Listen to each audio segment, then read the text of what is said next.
को ढूंढने लगती है। वह कहीं नहीं दिखा, घर का करकट उड़ गया था। तूफान के रुकने के कुछ दिन बाद मरे हुए लोगों के शव डूबते दिखाई देते हैं। लक्ष्मी अपने 1 साल के बेटे को ढूंढने लगती है। वह कहीं नहीं दिखाई दे रहा था। बाढ़ की वजह से लोगों का माता चंडेश्वरी पर से विश्वास ढह गया, इसलिए इस पाठ का नाम ढहते विश्वास रखा गया। दोस्तों, आज हम पढ़ने वाले हैं वर्णिका भाग 2 के पाठ संख्या 2, ढहते विश्वास, जिसके लेखक सात कोड़ी होता है, जिनका जन्म 29 अक्टूबर 1929 ईस्वी में हुआ था। सात कोड़ी होता ने इस कहानी को उड़िया भाषा में लिखा था, जिसे हिंदी में राजेंद्र प्रसाद मिश्र ने लिखा था। किसी गांव के एक घर में लक्ष्मी नाम की एक औरत रहती थी, जिसके पति का नाम लक्ष्मण था। इनके 4 बच्चे थे। सबसे बड़े बेटे का नाम अच्युत था। इनकी 2 बेटियां थी और 1 साल का एक छोटा लड़का था। लक्ष्मण कोलकाता में मजदूरी करता था।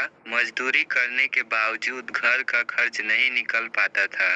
लक्ष्मी गांव में तहसीलदार के यहाँ काम करती थी। इनके पूर्वज 1 बीघा जमीन छोड़कर गए थे, जिस पर लक्ष्मी और उसका बड़ा बेटा अच्युत मिलकर खेती करते थे। लक्ष्मी के घर के ऊपर देवी बांध था और इसके घर के कुछ दूरी पर एक और बांध था, दलही बांध, जिससे हर साल बाढ़ आता था। और थोड़ा आगे और जाने पर एक और बांध पड़ता था, जिसका नाम हीराकुंड बांध था। यह महानदी पर स्थित था। हीराकुंड बांध से भी बाढ़ आ सकता था। उस गांव में 3 बांध था। लक्ष्मी जब लक्ष्मण से शादी करने के बाद गांव आई थी, तो कुछ दिन बाद गांव में बहुत बड़ा तूफान आया था, जिससे लक्ष्मी के घर का करकट उड़ गया था। तूफान के रुकने के कुछ दिन बाद उसके ससुर, जो हीराकुंड बांध पर काम करते थे, वहां पर उनकी मृत्यु हो गई थी, पत्थर के नीचे दब जाने से। कुछ दिनों बाद लक्ष्मण कोलकाता चल गया था। उस समय लक्ष्मी ने खेत में धान के बिये डाले थे। उन्हीं दिनों में सुखाड़ पड़ गया था, जिसके कारण धान का बिया बिना पानी के सूख गया था।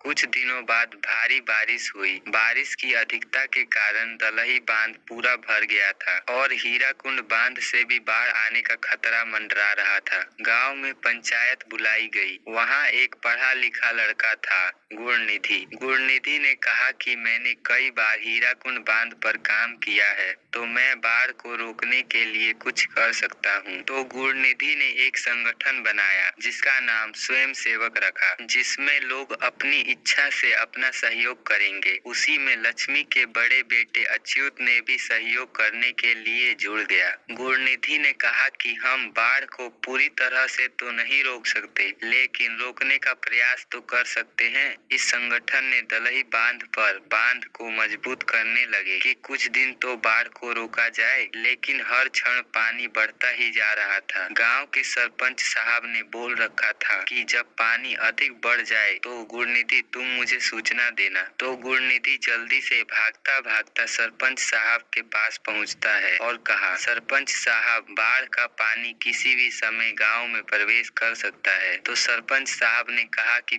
पूरे गांव में जाकर बता दो कि जल्दी से गांव खाली करें, कभी भी बाढ़ आ सकता है। तो गुणनिधि जल्दी जल्दी गांव में जाकर बोलने लगा, भागो भागो, बाढ़ आ रहा है। तो सब लोग जल्दी जल्दी भागने लगे। लक्ष्मी ने जब ये सुना तो वह सोचने लगी कि मैं भागूंगी, लेकिन पहले मेरा बेटा अच्युत तो आ जाए। तो लक्ष्मी ने जल्दी से बकरी और भैंस को खोल दिया, जिससे वह भाग गई। तभी लक्ष्मी को एक आवाज सुनाई दी, माँ माँ। तो लक्ष्मी अपने 1 साल के बेटे को और दोनों बेटियों को लेकर भागना शुरू कर दिया और हड़बड़ी में उसका पैर फिसल जाता है। वह अपनी बेटियों को कहती है कि तुम आगे भागो। तो दोनों बेटी भागकर एक ऊंचे टीले पर चढ़ जाती हैं। इस टीले के पास एक मंदिर है, जिसका नाम चंडेश्वर का मंदिर है, और लोगों को चंडेश्वर माता पर बहुत भरोसा होता है कि चंडेश्वर माँ हमें बचाएंगी। इसी चंडेश्वर माँ के मंदिर के पास मेला भी लगा करता था। लक्ष्मी भागते भागते एक पेड़ के नीचे पहुँचती है। तब तक बाढ़ आ जाता है और लक्ष्मी के गर्दन तक पानी भर जाता है। तभी लक्ष्मी अपने 1 साल के बेटे को एक हाथ में उठा लेती है और पेड़ पर चढ़ जाती है। वह पेड़ बरगद का होता है। पेड़ पर चढ़ने के बाद वह बेहोश हो जाती है। बाढ़ से बचने के लिए कुछ लोग स्कूल की छत पर चढ़ जाते हैं, लेकिन छत पर भी घुटने भर पानी हो जाता है। ऐसे ही दिन बीत जाता है। अगले दिन जब लक्ष्मी को होश आता है तो वह अपनी आसपास देखकर हैरान हो जाती है। जिधर देखो उधर मरे हुए लोगों के शव डूबते दिखाई देते हैं। लक्ष्मी अपने 1 साल के बेटे को ढूंढने लगती है। वह कहीं नहीं दिखाई दे रहा था। तभी उसे उसके बेटे के जैसा कोई और छोटा लड़का मरा हुआ डूबता दिखाई देता है। वह उसे पकड़ लेती है और अपना दूध पिलाने लगती है, और उसका बड़ा बेटा अच्युत भी उसे नहीं मिल पाता है। बहुत साल पहले भुवनेश्वर शहर को बचाने के लिए महाराजा ययाति केसरी ने पत्थर का बांध बनवाया था। इस बाढ़ की वजह से लोगों का माता चंडेश्वरी पर से विश्वास ढह गया, इसलिए इस पाठ का नाम ढहते विश्वास रखा गया है। दोस्तों, वीडियो अच्छी लगी तो वीडियो को एक लाइक करें, चैनल को सब्सक्राइब करें। Thank you for